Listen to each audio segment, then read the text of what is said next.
This is a one-speaker meeting. Please welcome our speaker tonight, Jeannie T.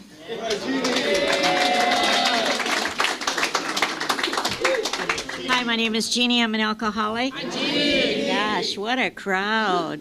This is a nice Wednesday night meeting, you guys. You're making it alive and fun to be well again. Gosh, look at these wonderful faces in here. I'm going to take a minute because I'm a little nervous here so I'm going to take and ask God to come in and take away my ego so I won't be so stressed, and have Him speak the words He'd have you hear tonight. So if you take that moment with me, thank you.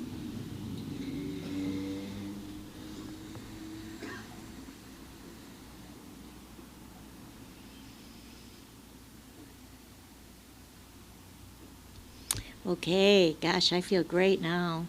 I could unzip and show you everything. On the inside, I mean. I was born in that might be even, oh my gosh. I was born in Detroit, Michigan in 1938. Somebody talked about rigorous honesty up here. That's rigorous honesty. And I was orphaned very early. My mom and dad were already separated, at least in their own home. And when he got called back into the Navy because we were going to go to war, he dropped my older brother and sister, my mom, off at my grandmother's house. And they really were divorcing. That was their way of, he's going in the Navy, she can go do what she wants to do kind of thing.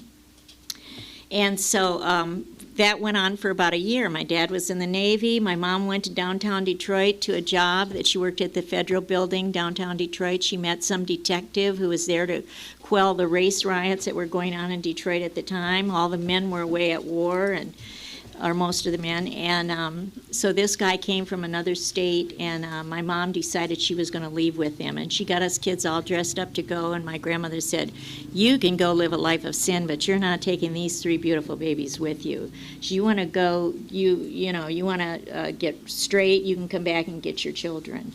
To this day, I've never laid eyes on my mother. My dad came back from the service, never got in touch with us. By that time, my grandmother had passed away of a massive heart attack 7 months after my mom left, and us kids were literally starving when St. Vincent de Paul stepped in. And I was in St. Vincent de Paul my whole life. Where I come from, back in all this Irish territory that I come from, they call it you were on the dole. Anybody that was on the dole meant you were on a charity case. And there was a certain amount of shame with that. I don't know if they meant it to be shameful, but I always felt ashamed by it, that I wasn't self-sufficient. I didn't know those words, of course. I was only 3 or 4 when this all started. My brother and sister were both separated from me through the course before I ever went to school.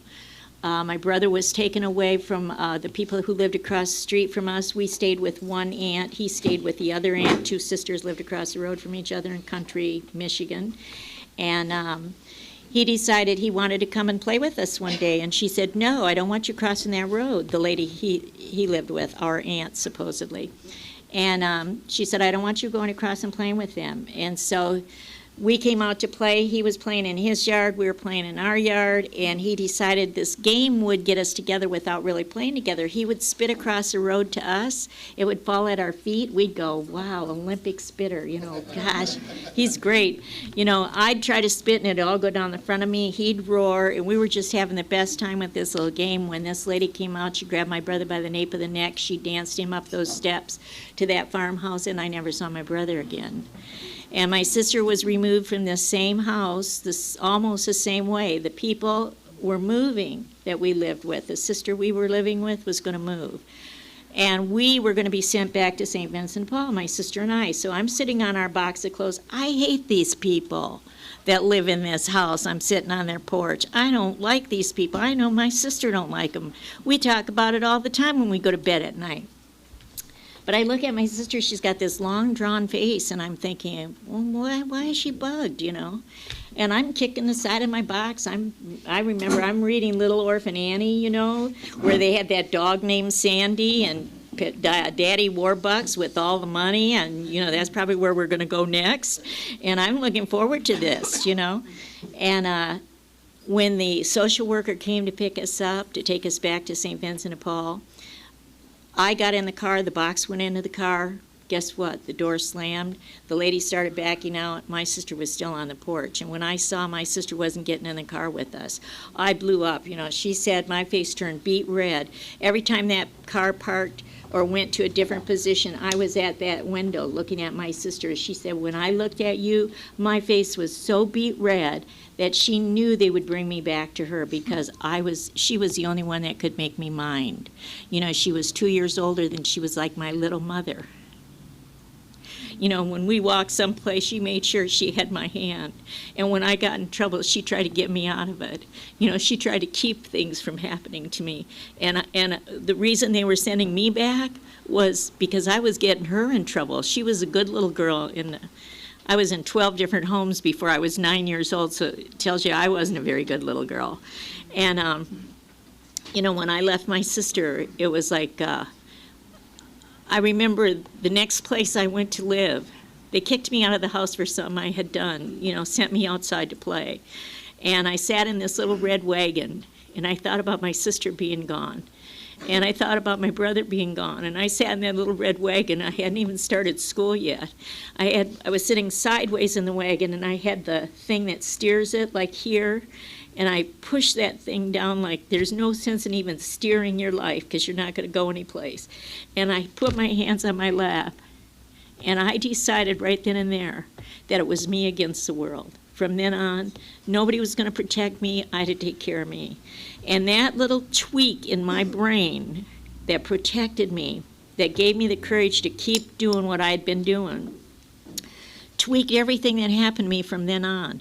Anything good, bad, evil, or wonderful that came through that emotional screen of mine was tweaked by that perception. Me against the world.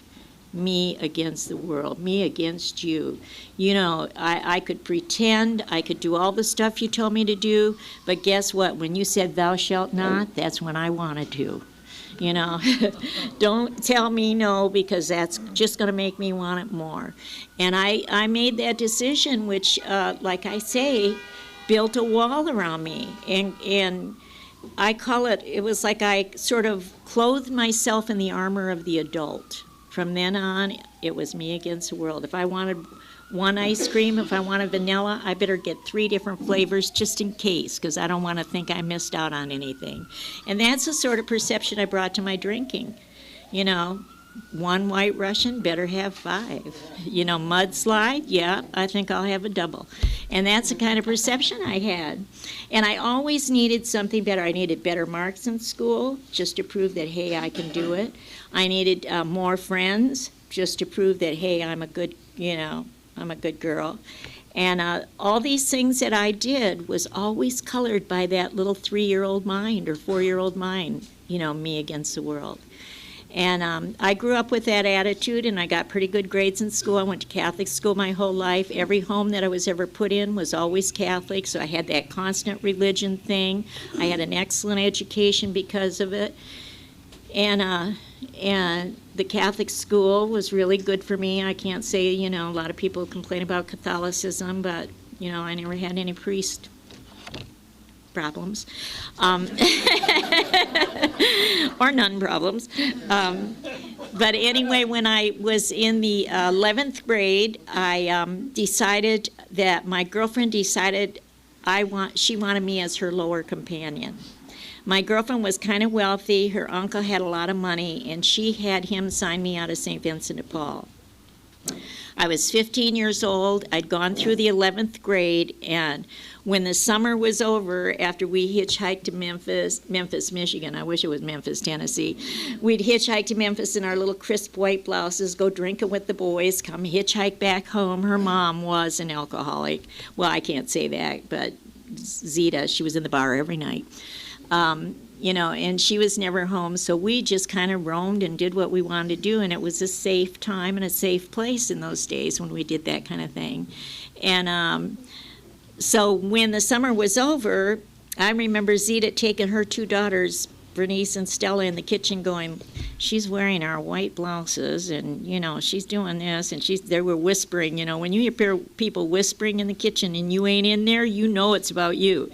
And sure enough, Bernice said to me like 2 days later, Jeannie, I guess you're going to have to move, you know. And so I moved down to Port Huron, Michigan with Bernice's brother's girlfriend, and we lived in a little tiny one-room house that we shared, one room of a house that we shared with other people that they rented to us. And I went to work at Coney Island hot dog stand thinking, well, I'll work here a couple months, I'll be able to go back to school, you know, finish my education, the 12th grade. And he came in. He was from the next state over, Ohio. How exotic is that? And he sat in my station. He was tall, dark, and handsome. Just the way well, he was only dark and handsome, but 2 out of 3 aren't bad. And he was a big tipper. He was tipping 25 to 50 cents for every hot dog that he ate. And he always sat in my station, and he liked me. And I went, oh my God, look at this guy. And so he asked me out. He took me to the drive-in. And so my sponsor made me look at all this stuff is why I can reiterate some of these incidents that I'm going to tell you about. She said, Jeannie, you were 15 years old. You'd hardly ever even dated. You know, you lived in a Catholic home that didn't let you out at night. Did you love this guy? How did you... You married him 3 weeks into knowing him. Did you love him? And I had to think about it. Did I love him? And she made me write about it because that's what sponsors do. And she said, I want you to write about, did you love this guy and what promoted you to marry him? And so, well, I told you he was tall, dark, and handsome. Well, dark and handsome. I told you he was a big tipper, so that told me he was generous. I told you he liked me, so, you know, that's a plus. And I married him because he worked at the post office. He told me he worked at the post office, and I went, fantastic, work at the post office. That's not just a job, that's a career, you know. Everybody whose kids worked at whose mom and dad worked at the post office, they came to school better clothes. You know, their house had that nice warm glow coming from the living room. They always had the big porch where they all sat out and had their little cocktails at 7 o'clock at night, you know. I'm thinking, post office, what a thing, it's a career. And so I put that down on my little clipboard. And also, he wasn't angry. And she said, well, how do you know he wasn't angry? You've written down here he wasn't angry.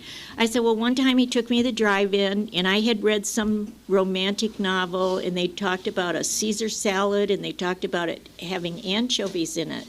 And the essence, that flavor that came up to the nostrils, and I thought, what a wonderful vegetable this must be, anchovies. You know, I'm in the Midwest. We don't know nothing about anchovies in a salad.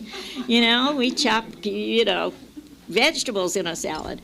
And so we went to the drive-in. We stopped at the liquor store, and they're going to, and I'm saying, he's looking at the popcorn, potato chips and stuff, and Cokes, and I'm thinking, gosh, they got anchovies here. Look at this. It's a can of anchovies. Gosh, it's, you know, they're wonderful. They smell the essence. I mean, remember those words that I'd read. And so I said, do you think we could get a can of anchovies? And he goes, well, what's an anchovy? I said, well, I don't know, but I think it's some kind of vegetable. It goes in salads, and it's delicious. Absolutely, you know, they're wonderful. And he said, well, how much are they? And I said, well, they're 10 cents a can. And he said, get 2. Big spender. I like this guy. Get 2 cans. So I said, okay. So now I already got the ism, even though I'm not drinking yet. I'd had a couple 7 and 7s at weddings when I was a kid, you know, whatever. A couple beers maybe, but no real drinking yet. And so I got this can of anchovies. I need it now. I mean, I can't wait to get to a freaking drive-in to eat these anchovies. You know, my mouth is watering. I got the ism. And so I'm trying to open this anchovy, and I can't get it open. And so he says, well, reach in the glove compartment there and, you know, get the, I think I got a pliers in there. I'll help you. And so while he's driving, he's trying to open these anchovies with his pliers, and the oil spurts out, and everything stinks in the whole freaking car. And he's looking at me like, if she thinks this is delicious, hello. and you know, and I'm going, oh, I'm so embarrassed and ashamed. Well, he didn't get angry. So he's got no anger issues. I've been in enough homes where there's strange men around. You know, something happens, ding, it's a curse swear, and, you know, people are mad. Well, he didn't have any anger. He was a very sweet, nice man. So when he asked me to marry him, of course, I said yes. So all these things I put on this clipboard to give to my sponsor and tell her why I married this guy and that I really did think I loved him. And so we got married 3 weeks into our relationship. He had to take me to Angola, Indiana to marry me because I wasn't old enough in the state of Michigan. And my girlfriend's uncle had to sign me out of St. Vincent de Paul in order to marry him and to go across the state line with him. And we got married in Angola, Indiana. We drove home. We got a little tiny apartment upstairs in somebody's house with linoleum floors, and I've got my little apron on because it's the 50s. And I'm scoring the Spam that we're cooking for dinner that night, and I'm going to put cloves in it so it tastes more like ham. I'm going to bake it, put a little grape jelly on top, and give it a little glaze. And he comes in and he goes, "Guess what?" Well, you know me, I love surprises. I said, "What?" He said, "The job at the post office is finished." I went, "Finished? What about that wind, rain, sleet, and snow shit?" You know, finished? What are you talking about? That's a career. That job is never... He had failed to tell me he was painting the post office, and the job was over. He and his crew were going to head back to Ohio, which I found out wasn't very exotic. And we took that road trip by selling the rear tire, or the spare tire and wheel. He got like $20 for it, and that got us gas money to go back to Ohio. And, you know, and he got a job. He got a little job that didn't pay enough, and I got a little job working at a jewelry store, my first big job, real job, other than Coney Island. And because we couldn't hardly make enough money between us to pay our rent, he went back into the service. He'd been in the 82nd Airborne. I found out after our marriage that he'd been married before. Didn't know that when we got married. I thought I was the fabulous first. And so to tell you a little bit of already about my perception in my life, I turned my back on the only constant thing I'd had my whole life. When we married, I married outside the Catholic Church because I felt if this doesn't work, because we knew each other such a little bit of time, that if it doesn't work, I could eventually divorce him, get married in the Catholic Church, you know, have my babies Catholic, blah, blah, blah. So my first major decision in life was already tweaked, you know, twisted by that tweak I have in my brain, protect myself and make sure I can, you know, set all my ducks up. Control. So now we're married. He goes back into the 82nd Airborne. We're shipped to Germany. This is in 1959, 58. My first baby was born December 27th, 1957 in North Carolina, Fayetteville, North Carolina. My second baby was born December 28th, 1958 in Heidelberg, Germany. My third baby boy was born in February of 60. We missed 59 by 2 months. And he was born in a Army hospital in Germany. So now I've got 3 babies. They're all under the age of 3, and they're all in diapers, and they're all, I think, still on the bottle. Maybe the one boy, Larry, might have been off by then. And I was overwhelmed. Here I was, a person who had never been nurtured. I could take care of the physical part of the babies, but when they wanted more from me, guess what? I just didn't have it.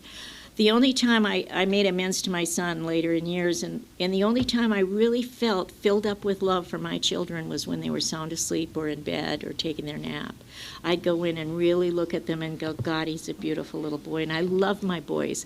I wanted to do nothing but grow up and have babies. I was going to marry him. I was going to have a family. That's what I was raised to do. I didn't dream that there was another way because I was raised by people that that's all they did. And so I never had a clue about even working. Working was something you did until he could make it, you know, until he could let you stay at home and have those babies. And so by the 3rd year in Germany, our relationship was over. This poor guy, when I talk in AA, I tell, This poor guy never saw me naked. Now half the world has seen me naked. But because I lived in so many foster homes where I had to keep covered up, etc., I never just felt my body was beautiful and I could parade around. I just never had that kind of an inkling. When I was home alone, I would go into the bathroom and leave the door open just enough so the bedroom light could come in so I could see to change my clothes. So this poor guy, I didn't know it could be fun. And so he's doing a lot of what a lot of guys do when you say no at home. He's staying out late at night. And I don't care because to me, saves wear and tear on me as far as I'm concerned. And I really didn't care. I wanted to go to bed. I wanted to go to sleep. Don't bug me. And so, he didn't have a very cooperative wife, put it that way. So now when we're headed back to the United States, he's going to be sent to a new tour of duty over in Kansas City, Missouri, and I ain't going to Kansas City with no man. I've been across country with this guy once before. I ain't going again. And so he went to his new tour of duty, dropped me off at my girlfriend's uncle's house, who had built a house for one of his daughters. She had moved on and gotten married, and so now I'm moving into that little house. I look back at that time really as the best time of my life. I've got my 3 little boys. I have that allotment check coming in. I can spend it any way I want. He's off on his tour of duty, Kansas City, Missouri. Good luck. And I'm going to live happily ever after. I got my few friends in the world who I haven't seen in about 3.5 years, almost 4 years. They've been married and got kids, and one of them's divorced. And so I got my little buddies that we could play cards at night. I got that allotment check coming in. It lasted about 5 months. One day I went to get that allotment check, no check. And right away, that anxiety came up and that alcoholism showed. And I thought to myself, what am I going to do now? All of a sudden, I remembered I was Catholic, and I went to visit Father Farrell, the priest who had kind of raised me in the last 4 years of my life. And Father Farrell gave me some money, and he went to the Red Cross, and the Red Cross gave me some money, and I'm in touch, trying to keep in touch with this husband, or get in touch with this husband to find out what the hell happened. I found out through the Army, with his number and all that he had gotten an early discharge. It was called a hardship discharge. He had sent to Germany for that girl he'd been seeing back there. He was living in Kansas City, Missouri. He was going to try to open a new business, and that business didn't flourish the way he thought it was going to flourish, and so we were the ones left out of the money. And one day there was a knock on the door when I was going through this rigmarole. We were literally starving in this house by this time, and I opened the door, and there's 3 people with beautiful boxes of food out there. They were from the town next to me, Memphis, Michigan, where my girlfriends and I used to hitchhike. And they had these boxes of food and stuff. And I thought, what the heck? I thought they were selling something at first. And then they said something like the words were, we heard there was a family in trouble here, and we've brought you, some things we've collected. A wave of shame came over me because here I am on the dole again. Here I am a charity case again. Here I am, it was like a slap in the face. I was incapable of taking care of my own children. Here I am, it hits me to my core that I'm incapable of being a mother or taking care of my kids. And I'd like to tell you that I invited these lovely people in and was very gracious and thanked them for it. I was very grateful for this food, and the kids were too, but I didn't have, because of that shame and that guilt and that pain that I'm trying to describe to you, I didn't have the clarity to be gracious, and they set it down. I let them say what they had to say, and I kind of ushered them out. When the door closed behind them, the kids and I danced around that food, and we were grateful for it. They helped me put it away, and they got their little Cracker Jacks with the little toys that they brought for us and stuff, and we were like crazy. Oh, we got food again. And the kids were. I was being very demure, I'm sure. And but this feeling stayed with me, this guilt, this shame, this pain. Looking at my kids, I'm thinking, what am I going to do? I just had no alternatives. The people that had lived next door to me were crossing the street when they saw me get up in the morning because they didn't want to see. They couldn't take care of themselves, and me too. And how that's got to pain them to just be next door to it when they can't do anything about it. And 3 days later, there was another knock on the door, and this time there was 3 more beautiful people like you guys, and I'm thinking to myself, what do they think, we're gluttons here? Because my food was already filled there. And this time I opened the door, and this time they were from the other town next to us, Port Huron, Michigan, which was about 19 miles away, and it was about 50,000 people, which was a big conglomerate to me, you know, it was a big place. And I wanted to know what they wanted, because they didn't have no boxes, and they said they were from ADC, Aid to Dependent Children, and they were going to come and take my children. And they said words. The minute they said, take my children, you know, my head started ringing. I couldn't really hear what they were saying. I could see their mouth moving, but a rage came in me, a guilt came in me, a shame came in me, and I said, you cannot take my children. They said, we heard you were starving here. And I'm sure they said things like, you don't have an education, you can't get a job that'll make enough money to support your children and work, you can't pay a babysitter and take care of these kids while you work, you blah, blah, blah. And they were telling me the litany of the things I couldn't do, which, believe me, had been running in my mind for a long time, the things I couldn't do. And the man, there was two women and a man, and the man walked behind me and walked past me into my kitchen. And I thought, well, they're trying to, you know, my head is spinning with what's going on. And he went into the kitchen, and I thought he's going to see if I'm clean enough, you know, and I was spick and span. And, but he opened the cupboard doors, and he saw them filled with food. And when he came back in, he said, well, she's not hurting. Her cupboards are filled with food. They're not starving. So they couldn't take my children. They couldn't take my children on that visit, and they left. And I went, thank God. But now I call Father Farrell. We finally did get in touch with my husband that same afternoon, and I said, you better get over here, and you better either send me some money or you better come and get the kids, because that's where I was at. I mean, that's where I was at. I had no other choices. And he came across country and got the kids. And I must tell you, face to face right now, that he looked at me and he said, Jeannie, you can come too. We'll get you an apartment. You can help take care of the children. And I looked at him and I thought to myself, never again. I got in the car with him once. I ain't going there again. And my thought process was, I'll get a job. I'll save some money. I'll get an apartment. I'll get my kids. And, you know, for the next 3 or 4 years, that never happened. But every time I went to visit those kids in Kansas City, I'd take a Greyhound bus, and every time I took that Greyhound bus, I needed a little bigger bottle of something to get me there. And by the 3rd year, I was absolutely snockered when I got off that bus the last time. You know, there was a cute little guitar player playing in the back seat, and I'm thinking to myself, you know what? This guy likes me. I don't have any makeup on. I've been up for 3 days cleaning house, make sure it was spick and span. And, you know, I'm going to put some makeup on. I think I'll put my eyelashes on. You know, this guy's going to love this. And so I get back on get out of that bathroom, get back on that bus, and the bus is gone. Because I just had one little white cross too many, you know. And you have to be in that mirror a little longer than you thought you were. And so it's 16 hours to the next bus that goes to Kansas City, Missouri. And what are you going to do? I saw this big sign said lounge, and it kept blinking back and forth. I went, yeah, that's my kind of home.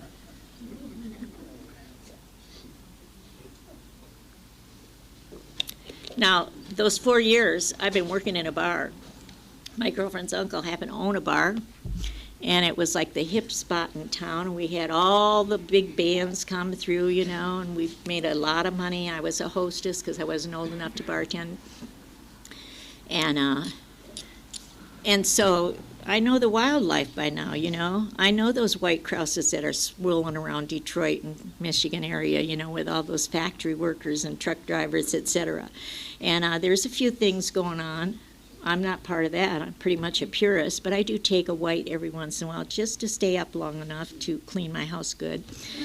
And especially when I'm going to go see the kids, I know I have to. And so this particular time, by the time I got to Kansas City, Missouri, you know, I was a wreck.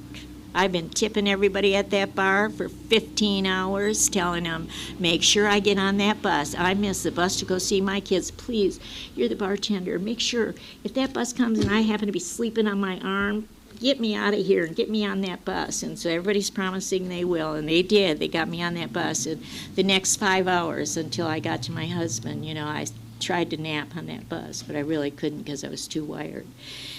And when I got off that bus, my husband looked at me, and instead of a shameful, nasty, angry guy like he sometimes was when he saw me high, he said, "Jeannie, I don't know what you're doing to yourself, but every time you come, there's a little less of you."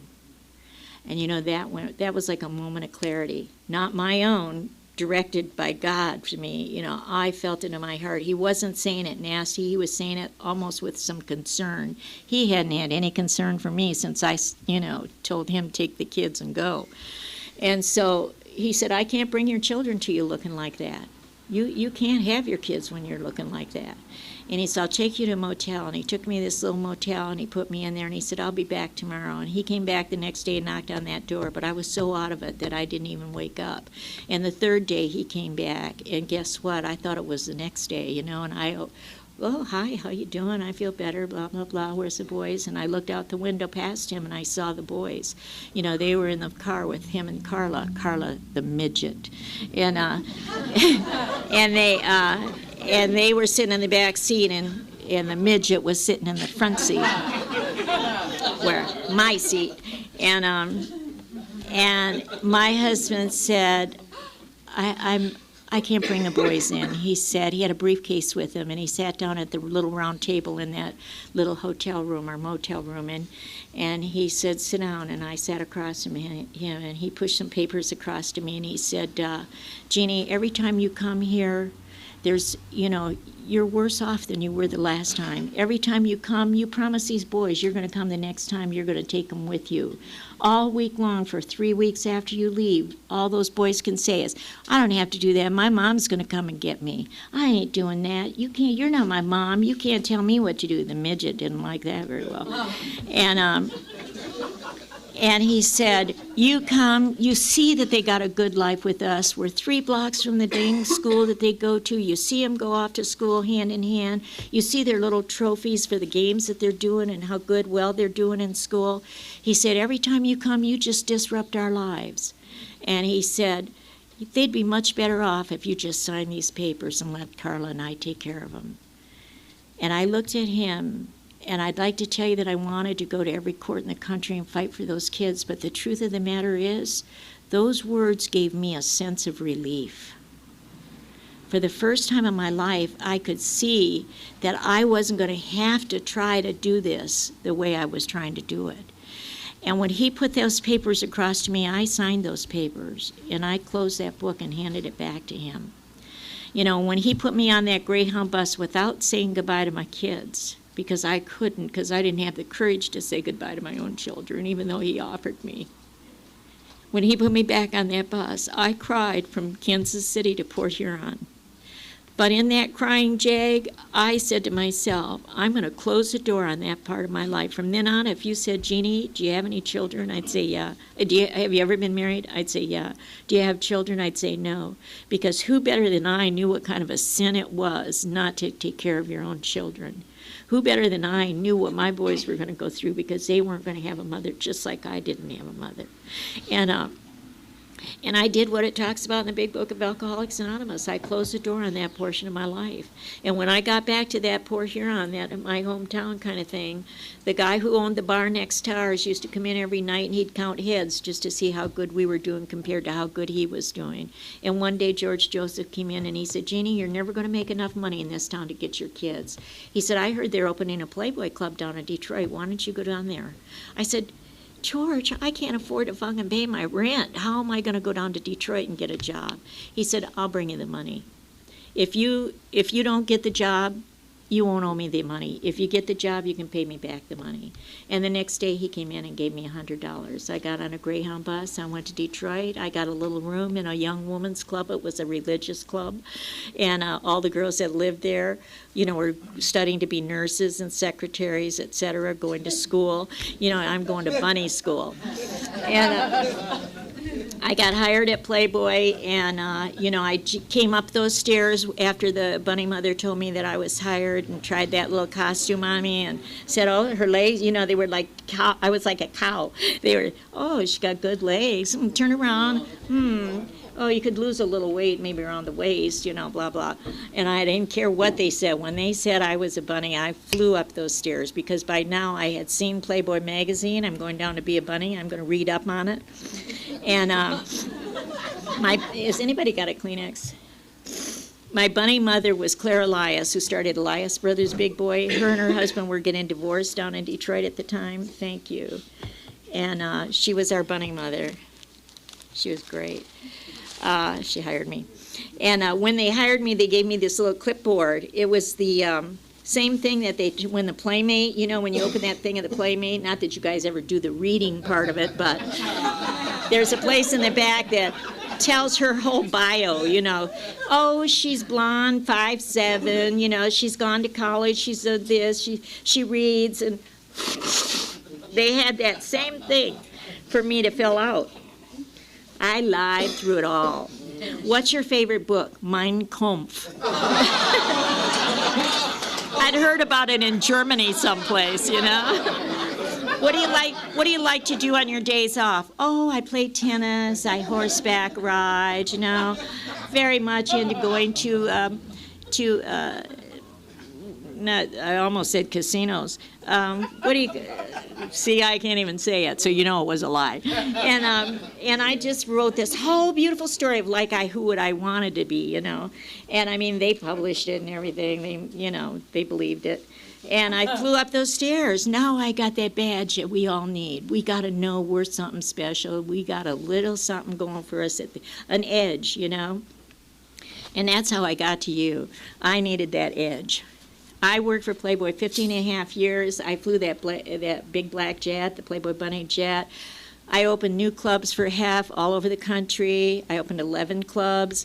I traveled all over. I transferred out here from the Detroit club, my last home club, which was my first club that I started at. And I came out here to California. I had a 10-day leave of absence. Playboy paid for all my stuff to be moved. I lived with, I came out here with a friend of mine, Sharon Kane. Bunny Dolly was her name. Sharon is Dean Kane's mom, and her kids were just little boys at the time, Dean and Roger. And, you know, life was great for 15 years. Everybody entertained me. I needed a lot of entertaining. You know, if you were my friend, you better talk fast and play hard because I needed a distraction. I needed something to distract me from who I was. I needed something to keep me from thinking about what I looked like, who I was. I wanted to have some fun, and you better create it. Otherwise, I'm kicking you to the curb.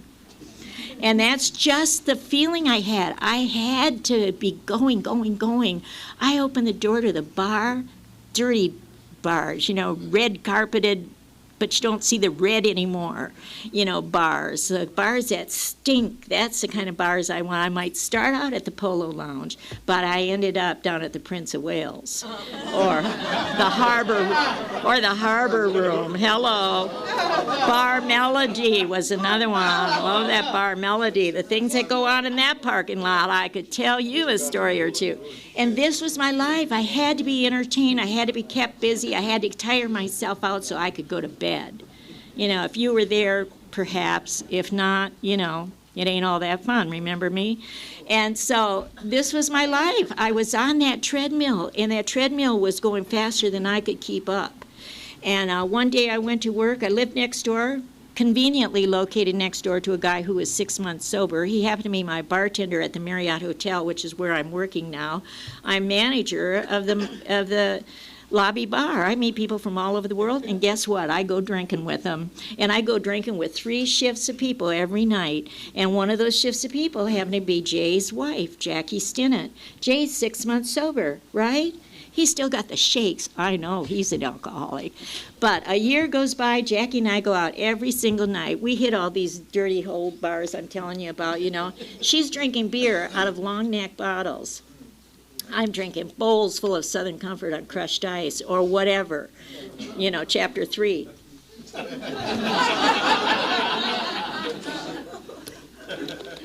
And Jackie's still drinking those Coors or those Coronas, a little lime in it. She drinks it right out of the bottle, though. We think that's kind of cute. And when she tells me, she comes to work one night, she's my bartender now because Jay's gone. He's selling tea someplace or gold. And Jackie comes in one night, she says, guess what? I said, what? She said, I'm 30 days sober. I went, Jackie, you? Shit. I had to go over and drink a big shot of this top shelf margarita I got going on in a bus pan over at another corner just to talk to her about her going to AA, because I don't even want to hear that word. And I come back and I wipe the salt out and I go, Jackie, you? Shit, you're a lightweight. If you're going to AA, you better save me 2 seats. I'm joking, kind of, because I can't even fathom the truth. And I went, you better save me 2 seats because you're a lightweight. And I go back and I have another big swig of that margarita. Shit, Jackie's going to AA. I cannot believe that. Wipe the salt off. So, Jackie, tell me, what about this? It was like spitting up a fur ball. I couldn't even say alcoholic. And I said, well, Jackie, of all people, she goes out with me. We're out till 4 or 5 o'clock. We're playing hide and seek with the bartenders at 4 o'clock in the morning, down at the Grunyons or wherever. And so she goes, yeah, I'm sober 30 days. I said, well, Jackie, you of all people know that if you belong in AA, I'm definitely an alcoholic. And she said, oh, I know. She said, but don't come till you're ready. She said, they have slogans and statements. They got shit hanging on the walls. They got bumper stickers. She said, they got a language of their own. And don't come till you're ready because, you know what? They mean business there. And I went, Jackie, crying out loud. So she says, well, guess what? I'm going to take care of you, like I'm going to hook you up. We didn't even have that language then, hook you up. But she said, I'm going to take care of you, Jeannie. We're best friends. She lives right next door to me. When Jay goes to a meeting, Jackie knocks on the wall. When I hear that knock, I start putting my makeup on. That means Jackie and I are going out tonight. Now she's gone. What am I going to do? God, nobody's going to alert me. It's bar time. And so the next day, she brings this big book of Alcoholics Anonymous in to me, because she wants me to have the edge. And she writes in there, Dear Jeannie, I understand that this program actually works, and I'm praying that it'll be working for the two of us one day. And you know something? That touched my heart for some reason. That penetrated that big wall I have. That penetrated that separation that I have from you and me. And that showed me that, God, she cares about me. She's concerned about me. She's not doing it for any other reason than that she loves this program and that she wants it for me too. So I decided I better read this book. I go home, I start reading it, and I did just like you did. I started at the back of the book.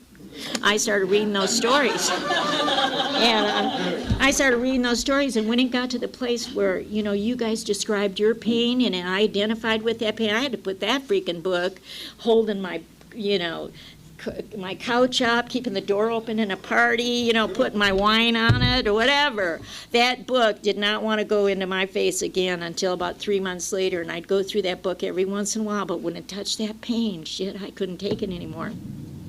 One night, not on any other night, I'm drinking like crazy. I come home, I'm drunk. The people that are with me are drunk. They get in a big fight. Everybody leaves my apartment. I crawl upstairs, go to the guy next door. He loves to see me at 4 o'clock in the morning. He's feeding his parrot. He smokes dope. I don't smoke his dope. He makes me a little vodka. I was so drunk, sitting in this beanbag, when he finally threw his wooden leg at me, that he said, and he gave me that look, like, you piece of shit look, and I wanted to get up and get out of there. I couldn't get out of that freaking beanbag. He hopped on one leg, went into bed, and I had to lay there for 2 hours in my stinkingness.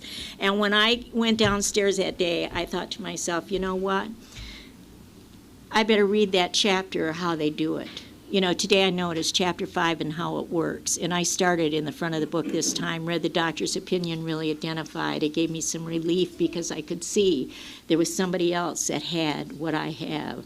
I wasn't alone in what I was doing. And then I read Bill Wilson's story, which is just lit up my life and gave me some hope. And then I read that part, how they do it, you know, chapter 5 and how it works. And when I got to that part where it says A, B, and C, God could and would if he were sought, I put that book across my chest. By this time it's 3 o'clock in the morning, and I look up to that God, that Catholic God, you know, that helped raise me. And I said, dear God, you know what's going on inside of me, and you know what I'm protecting, and you know that there's people who've been in my life for 30 years, including Jackie and Jay, that don't even know I've had children. My whole life has been a freaking lie. How can I come clean? How could I present myself, even if I got sober? You know, you better come in and not just remove my obsession, but you better come in here and you better let me know you're there, because I know I can't do it on my own. You know, that's a heartfelt prayer. I had what they call in Alcoholics Anonymous a bush-burning variety of a miracle. I had the miracle that cleansed my heart and soul.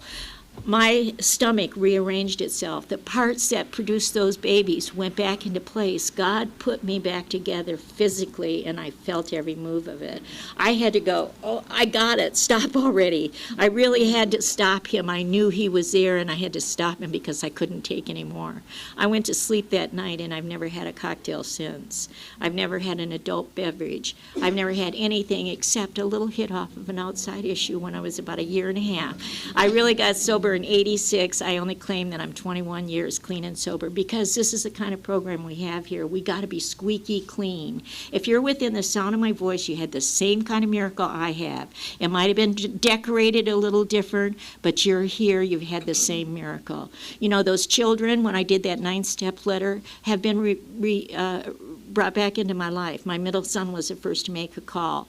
You know, none of my grandchildren, I've been 22 years sober without a cocktail. None of my grandchildren have ever seen me take a drink.